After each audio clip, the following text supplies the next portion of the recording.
Euaoi. I find it more convincing that with every passing day, the people who hate Disney and its legacy the most are the same people who are running Disney today. From the pricing of their theme parks becoming more expensive, to a future lineup full of sequels and remakes with one already sparking a lot of controversy, to even trying to toss a lawsuit over someone's death. It almost feels like the people running Disney are trying to make Disney the most hated company in the world. Although, the competition seems to be pretty tough at the moment. No time to waste as we have a lot of Disney news to cover, so let's dive right into it. Let's start with Disney's D23 showcase, which ran from the 9th to the 11th of August of this year. For those of you wondering, D23 is basically a biennial event Disney holds where they show trailers and other news for upcoming movies. Of the 33 new films confirmed by Disney, 12 of them are sequels, 4 are remakes, 2 are adaptations, 5 are superhero movies, 1 is an adaptation of a book, and 3 Star Wars films, with one of them being a movie adaptation of The Mandalorian. Which means that only 6 of the 33 films shown are entirely original. Why Disney is leaning so heavily into the sequels is because Pixar's latest film, Inside Out 2, was a massive box office success. It was the first animated film from Disney since 2019's Frozen 2 to gross more than $1 billion at the global box office.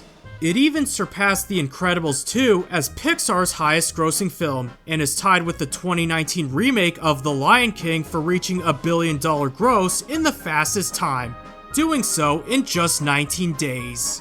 Given the numerous bombs Disney had last year and seeing how successful Inside Out 2 was this year, I honestly don't blame them for wanting to lean more towards sequels. But come on now, Moana 2, not to mention that the first one is also getting a live-action remake, Zootopia 2, Toy Story 5, Frozen 3, as well as a 4th, The Incredibles 3. This just sounds like Disney is trying to milk these IPs for as much money as they can get out of it. But before I continue, I have nothing against sequels. If the fans loved the original and the crew who worked on it are passionate about expanding on the world that was established in the original, then I'm all for it. But the fact that they're having Pixar and Disney's animation studio churn out this many sequels just gives the impression that Disney is only making them for the money, regardless if the movies themselves are good or not. In the midst of this sequel palooza from Disney Animation and Pixar, we have news for 2 original Pixar movies set to release in the next 2 years. The first is Elio or Elio, one of those two, which premieres in June of next year, and is about an 11-year-old boy who meets aliens and becomes Earth's ambassador. The next one is Hoppers, which premieres in March 2026, and is about a young girl named Mabel who has her consciousness transferred to a robotic beaver who goes undercover in the animal kingdom. The reason for this is apparently Mabel is trying to rally the animals against a real estate developer. As for the 4 remakes, one is a remake of a 1998 Marvel film. The other is that Moana remake that I just mentioned earlier. The Snow White remake, which was heavily criticized and attacked when it was first announced last year, as well as a remake of the 2002 film Lilo and Stitch. But the one I would like to go more into detail about is the Snow White trailer and the controversy surrounding it. We finally got a teaser trailer for the live-action remake of Snow White, and boy does the audience not like it at all. When the movie was first announced last year, it garnered a lot of controversy.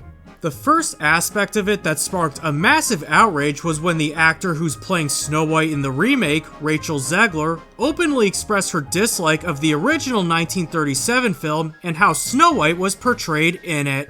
She believes that the movie needs to be modernized and have more of a feminist angle to it, with a lot of people saying that Zegler is misinterpreting the ideology of feminism.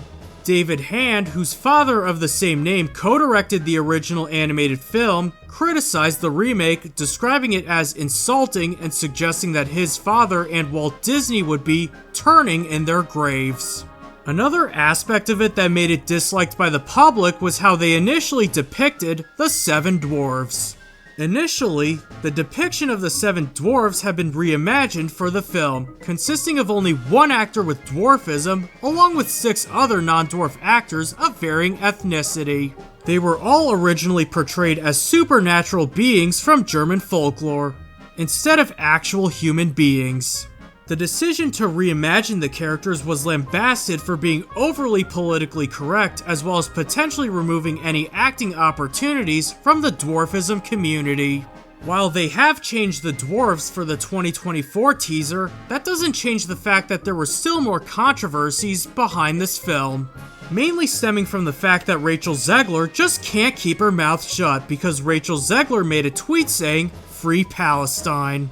At first, you might be thinking, what's so controversial about that? That's a commonly held opinion among a lot of people her age.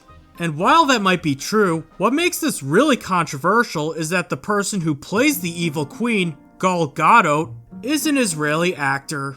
What makes this even more controversial is that this tweet was sent just 3 days after the official release of the first trailer at D23. And following a wave of attacks on Gadot online for her Israeli background, which is not a very good look for Zegler, if you ask me. It's also worth mentioning that the last few live-action remakes from Disney ended up underperforming at the box office, like The Little Mermaid remake. So I wouldn't be surprised if this movie failed to break even, given its controversy. And the fact that the live-action remakes aren't easy money for Disney anymore. Since it seems like Disney is phoning in the movies, how are they handling the theme parks? Well, let's find out. At first, it looks to be way more promising than the movie lineup, since they're planning on expanding Magic Kingdom in Disney World, Florida. One thing they're hyping up is the addition of a Villain's Land, a land where a lot of iconic Disney villains take center stage. There are also going to be expansions centered around the Pixar movies Monsters Incorporated and Cars. As for the rides, there's going to be a new Tron Light Cycle Run roller coaster, an Indiana Jones ride, and an Encanto ride. Now I can see you asking, how is Disney going to make room for all these new additions? Well, it's simple. It's going to replace a lot of old attractions that are already there, with some of those decisions disappointing a lot of fans. The first attraction that Disney is considering gutting is Muppet Vision 3D, which is a 3D movie with additional in-theater effects. Why this is especially devastating among fans is that this was the last project that Muppets creator Jim Henson worked on before his passing. So it almost feels like getting rid of this is almost like erasing a part of his legacy. Keep in mind that this is just a rumor at the moment and it could end up not being scrapped. But what's not a rumor is how devastated some Disney fans are upon hearing this news. Another old Disney attraction that is confirmed to be getting the boot is Tom Sawyer Island. An island with no rides and kind of is like a rustic playground with a long-standing fort and caves. The area will also lose the Liberty Bell boat, which currently rests on the rivers of America that surrounded the island. Why some fans are not happy with this decision is that it eliminates a place for kids to run around freely, the removal of that romantic piece of ambience, and some will miss hearing the whistle of the ferry boat. Not only have the closure of old attractions drawn the disappointment of many Disney fans, so have the increasing prices of the theme park. These price increases have been affecting the visitor totals since their August 7 earnings report, where it was noted that theme park attendance was underperforming expectations as visitors have become more price conscious. This decline in attendance is also going to be a problem since Universal is opening Universal's Epic Universe in 2025, which could steal some of Disney's customers. So it kind of gives the impression that now wasn't really the best time to expand the theme park given its circumstances. With these underperforming expectations for the theme parks, Disney is now going to a great extent to try to save as much money as they possibly can, even resorting to unethical practices. Not only is Disney being money hungry regarding their business practices with their movies and theme parks, they're also trying to make sure no one files any claims against them. A notable example of this happened recently where Disney is trying to dismiss a man's lawsuit when his wife died of a food allergy at one of Disney's restaurants after being assured it had no allergies in it.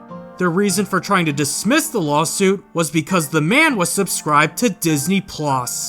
The plaintiff, Jeffrey J. Piccolo, said that he signed up for the Disney Plus account on his PlayStation, but believed that he had canceled it during the free trial. The filing also says the same terms are used when at the Disney theme parks to buy tickets. A section titled Disney's Term of Use says that any dispute between you and us, except for small claims, is subject to a class action waiver and must be resolved by individual binding arbitration. Even Piccolo's lawyer slammed Disney's reasoning for seeking a dismissal as preposterous. They went on to say, there is simply no reasoning of the Disney Plus subscriber agreement which would support the notion that Mr. Piccolo agreed to arbitrate claims arising from the injuries sustained by his wife at a restaurant located on premises owned by a Disney theme park or resort which ultimately led to her death. Keep in mind that Jeffrey is suing Disney for only $50,000, which is like pocket change to them. In fact, the amount of money Disney's spending on lawyers for just the case probably exceeds $50,000 already. So it probably would have just been easier if Disney just paid the fine and avoided the negative publicity that they're getting right now. Not to mention that the restaurant staff lied to his wife by telling her many times that the food was allergen-free when it really wasn't. Also adding on to the fact that Jeffrey believed that he canceled his Disney Plus subscription, which also makes that Disney Plus claim irrelevant. So it's not like his wife ate something she knew had allergies in it as a way for her husband to make more money. And the fact that Disney is going to this much of a measure to try to make sure it gets dismissed just shows what they really think about their customers. In the end, I didn't make this video just because I felt like being a hater. I made this video because I'm just completely baffled as for how a company is destroying their reputation in such a short amount of time. It almost gives the impression that the Disney executives are trying to sabotage their own company. If anything, I feel bad for the Disney fans who grew up loving their movies and visiting the theme parks, seeing what they have become today. If there's one thing lifelong Disney fans and haters can agree on, it's that the Disney we grew up with no longer exists. Thanks for watching, and I'll see you next time.